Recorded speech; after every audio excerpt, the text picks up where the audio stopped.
this was kind of part of your journey. We went to the $1 Million Wake Up at the very beginning of our book club experience. Now tie that into how you came up with this fractional family office model. Yeah, I was hearing I always like to learn and grow and get new ideas. And I started hearing this term family office being thrown out there. And just to give you an idea, when I used to speak at events years ago, once I learned about the family office, and I would ask a room full of business owners, how many of you know what a family office is? If there were 100 in the room, I might get 2 hands.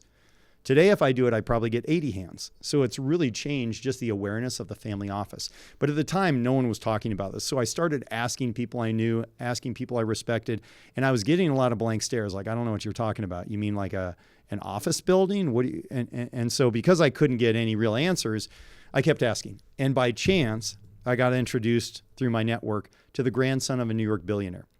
We got to be friends. He and I are the same age within a few months. And I started just peppering him with questions about the family office. And finally, he stopped and said, wait, are you trying to meet my grandfather, the billionaire, or are you trying to learn about how the family office runs? And I said, hey, with all due respect to your grandfather, I want to know how the family office runs. He goes, well, shoot, why don't you just fly to New York and I'll get you a meeting with our CEO? Done. So I fly to New York. I remember I meet this gentleman at a private club in Manhattan, not my private club, obviously, and we have a breakfast. And he was really old, probably like I am now. You know, I just thought this guy was really old, but he was cool. He was very smart. And a breakfast turned into 3.5 hours.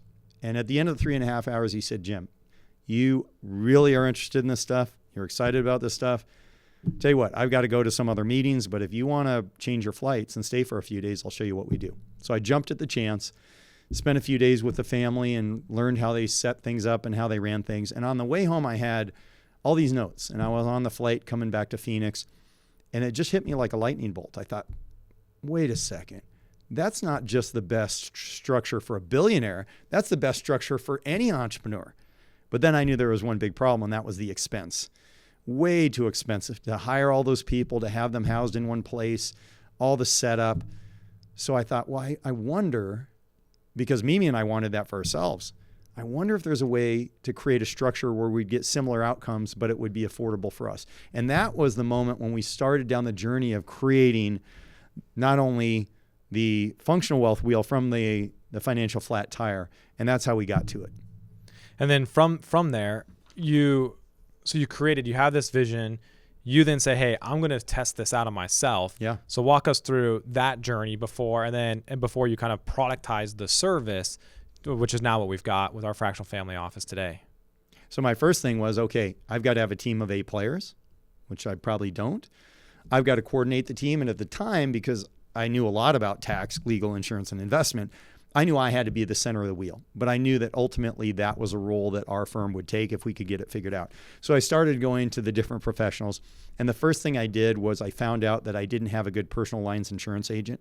So by switching over, the first thing I found out is I had a gap because I was using a broker that had a different insurance company for the autos and a different insurance company for the home. So our umbrella was with the home. So I had a $1 million umbrella at the time, but my stop of liability occurred at I believe it was $200,000 on the car, and it didn't get picked up till $500,000 on the home. So I had a $300,000 gap. So if I had a big problem in the liability area, I was out of pocket $300,000. So that I shored up. I also saved money with the insurance agent. I realized that I had problems with my estate plan, with our entity structure, so I shored that up. And then on taxes, I hired a tax attorney, paid him $40,000, and he created a tax plan for me based on my situation. And Mimi and I saved $178,000 in taxes that first year. So it was multiple areas all over the place. And by the way, I was in finance. I was a financial advisor. I had been helping people invest their money for many years. So I knew a lot. And yet I didn't have a coordinated team. There was no accountability, and I wasn't getting the outcomes that I wanted. And so that's what we first created, and that realized that we could do that with others with the deep knowledge of all those areas. And I went deep with each of those professionals to learn even more about how I could implement this, not just for myself, but for others. Yeah, and fast forward to today and where we're at now as we build Fractional Family Office for hundreds of entrepreneur clients that we work with. The emphasis today is really on making rich real, which is what we talked about last chapter, of having that clear, compelling vision of where you want to go and why. And then we help our entrepreneurs protect, manage, and grow their wealth. So all of the different tactics, the strategies, and the stuff that we lead for our entrepreneurs is underneath those three big umbrellas of protecting their wealth, asset protection, wealth transfer, time energy shield, managing your wealth. So that's going to be maximizing the business value, making sure you're maximizing, essentially having the right linchpin partner, the CEO of your fractional family office. And then what's the other one in manage?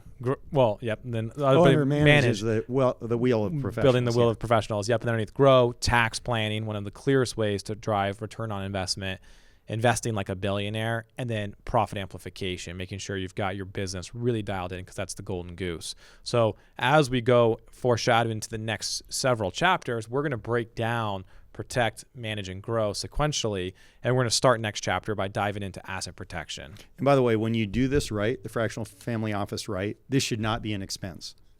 You should be getting an ROI on that. So it's an investment with a tremendous ROI. And I know we track that for our clients, and we do get a great ROI for our clients. When you're building this or working with somebody, there should be a well-defined ROI.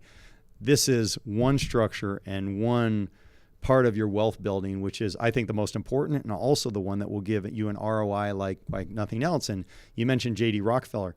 There's a reason why in 1882, when he created this, he was worth $18 million, which was a lot of money in 1882. When he died in 1937, he was the world's first billionaire, 1.4 billion, and the wealthiest person on the planet. It's not the only reason, but a big reason why he retained so much of what he made is because of that family office that he had the foresight to create in 1882. Yeah, I think one thing that's an amazing stat with J.D. Rockefeller, I believe when he passed away, it's estimated that his net worth was about 0.5% of GDP. So if you just inflation adjust his net worth, it's not as crazy as you would have thought. But if you apply the percentage of GDP to where we're at today, it's unimaginable about how much wealth he had accumulated at that point in time. So He definitely figured something out with that family office model. Definitely. Smart guy.